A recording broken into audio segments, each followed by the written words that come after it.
আমি যখন মানব ইতিহাস, সমাজের বিকাশ এবং মানুষের চিন্তাধারার পরিবর্তন নিয়ে গভীরভাবে চিন্তা করি, তখন একটি অত্যন্ত গুরুত্বপূর্ণ বাস্তবতা আমার সামনে স্পষ্ট হয়ে ওঠে। আমি উপলব্ধি করি, অজ্ঞতা কখনো শুধু একটি নিরীহ ভুল ধারণা হিসেবে থেকে যায় না। বরং যখন কোনো অজ্ঞতা দীর্ঘ সময় ধরে প্রশ্নহীনভাবে সমাজে প্রচলিত থাকে, তখন তা ধীরে ধীরে বড় ধরনের অন্যায়, বিভ্রান্তি এবং দুর্নীতির জন্ম দেয়।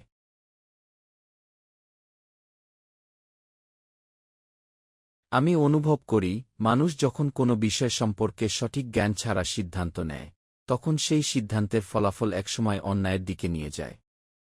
কখনো সেই অন্যায় আল্লাহর প্রতি হয়, কখনো মানুষের প্রতি হয়, আবার কখনো পুরো সমাজের উপর তার প্রভাব পড়ে।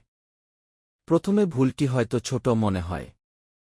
মানুষ হয়তো সেটিকে খুব গুরুতর কিছু মনে করে না।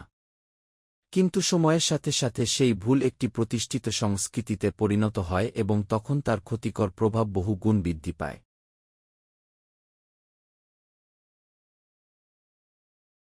আমি উপলব্ধি করি, অনেক সময় কোনো ধারণার প্রবর্তক নিজেও বুঝতে পারেন না যে তার চিন্তাধারা ভবিষ্যতে কত বড় প্রভাব ফেলবে। তিনি হয়তো একটি মতবাদ তৈরি করলেন, একটি সামাজিক নিয়ম নির্ধারণ করলেন অথবা একটি দর্শন প্রচার করলেন। কিন্তু সময়ের সাথে সাথে সেই ধারণা এমনভাবে বিকশিত হল যে তা মানুষের জীবনে গভীর বৈষম্য, নির্যাতন কিংবা শোষণের কারণ হয়ে দাঁড়াল।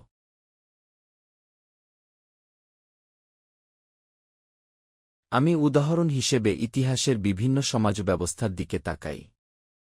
আমি দেখি, কিছু সমাজে মানুষের জন্মগত পরিচয়ের ভিত্তিতে শ্রেণীবিভাগ তৈরি হয়েছে। শুরুতে যারা এই ধারণাগুলো তৈরি করেছিল, তারা হয়তো এর ভয়াবহ পরিণতি কল্পনাও করতে পারেনি। কিন্তু প্রজন্মের পর প্রজন্ম অতিক্রম হওয়ার পর দেখা গেল, মানুষ শুধু জন্মের কারণে বৈষম্যের শিকার হচ্ছে। কেউ সুযোগ পাচ্ছে, কেউ বঞ্চিত হচ্ছে।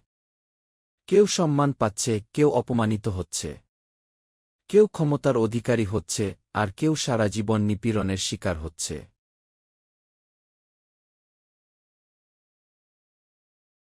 আমি অনুভব করি, যখন একটি ভুল ধারণা সমাজে প্রতিষ্ঠিত হয়ে যায়, তখন সেটি শুধু বইয়ের পাতায় সীমাবদ্ধ থাকে না।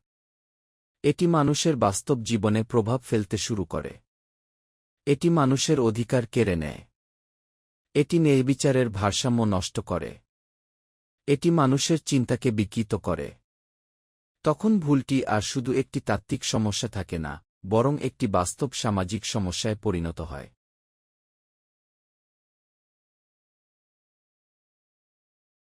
আমি ইতিহাসের দিকে তাকিয়ে দেখি, ইউরোপের ক্ষেত্রেও এমন কিছু ঘটনা ঘটেছে। কিছু ধর্মীয় ধারণা, কিছু প্রতিষ্ঠান এবং কিছু ভুল ব্যাখ্যা সময়ের সাথে এত বড় সমস্যার সৃষ্টি করেছিল যে পরে অনেক মানুষ পুরো ব্যবস্থাকেই প্রত্যাখ্যান করার সিদ্ধান্ত নেয়। তারা শুধু নির্দিষ্ট ভুলগুলোকে নয়, বরং পুরো কাঠামোকেই দায়ী মনে করে। ফলে তারা মূল শিক্ষার ভালো দিকগুলো থেকেও দূরে সরে যায়।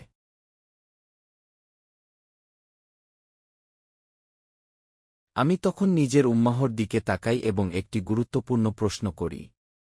আমি উপলব্ধি করি, আমাদের মধ্যেও এমন কিছু বিষয় রয়েছে, যেগুলোকে আমরা ইসলামের অংশ মনে করি, অথচ বাস্তবে সেগুলোর ইসলামের সাথে খুব সামান্য সম্পর্ক আছে অথবা কোনো সম্পর্কই নেই।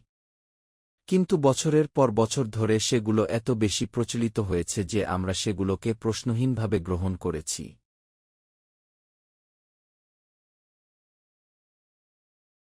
আমি উপলব্ধি করি, এখানেই সবচেয়ে বড় ঝুঁকি লুকিয়ে আছে। কারণ যখন কোনো ভুল ধারণা দীর্ঘদিন ধরে ইসলামের নামে প্রচারিত হয়, তখন পরবর্তী প্রজন্ম একসময় সেই ভুলগুলোর ক্ষতিকর প্রভাব দেখতে পায়। আর তখন তারা অনেক ক্ষেত্রে শুধু ভুল ধারণাগুলোকে নয়, বরং ইসলামকেই দায়ী মনে করতে শুরু করে।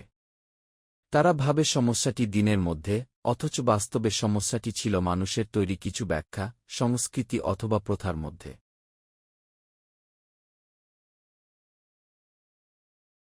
আমি অনুভব করি, এজন্যই প্রতিটি মুসলিমের দায়িত্ব হল নিজের বিশ্বাস, চিন্তাধারা এবং অনুশীলনকে নিয়মিতভাবে কুরআন ও সুন্নাহর আলোকে যাচাই করা। আমি শুধু এ কারণে কোনো কিছু গ্রহণ করতে পারি না যে সেটি বহুদিন ধরে প্রচলিত। আমি শুধু এ কারণে কোনো ধারণাকে সত্য বলতে পারি না যে আমার পূর্বপুরুষরা সেটি অনুসরণ করেছেন। বরং আমাকে জানতে হবে, এর প্রকৃত উৎস কী, এর ভিত্তি কী এবং এটি সত্যি আল্লাহ ও তার রাসূল সাল্লাল্লাহু আলাইহি ওয়াসাল্লাম এর শিক্ষার সাথে সামঞ্জস্যপূর্ণ কিনা।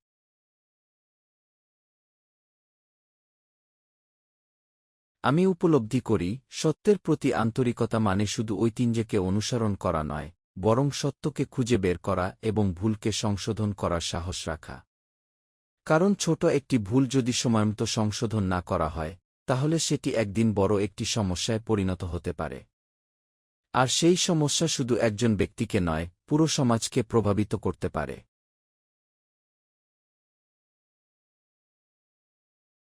তখন আমার হৃদয়ের গভীর থেকে একটি দোয়া বের হয়ে আসে। আমি আল্লাহর কাছে চাই, তিনি যেন আমাকে সত্যকে সত্য হিসেবে দেখার তাওফিক দেন এবং তা অনুসরণ করার শক্তি দেন। তিনি যেন আমাকে অন্ধ অনুসরণ থেকে রক্ষা করেন। তিনি যেন আমাকে কুরআন ও সুন্নাহর আলোকে প্রতিটি বিষয় যাচাই করার প্রজ্ঞা দান করেন। আর তিনি যেন আমার উম্মাহকে এমন সব ভুল ধারণা ও প্রথা থেকে মুক্ত করেন, যেগুলো মানুষের তৈরি হলেও ইসলামের নামে প্রচলিত হয়ে গেছে।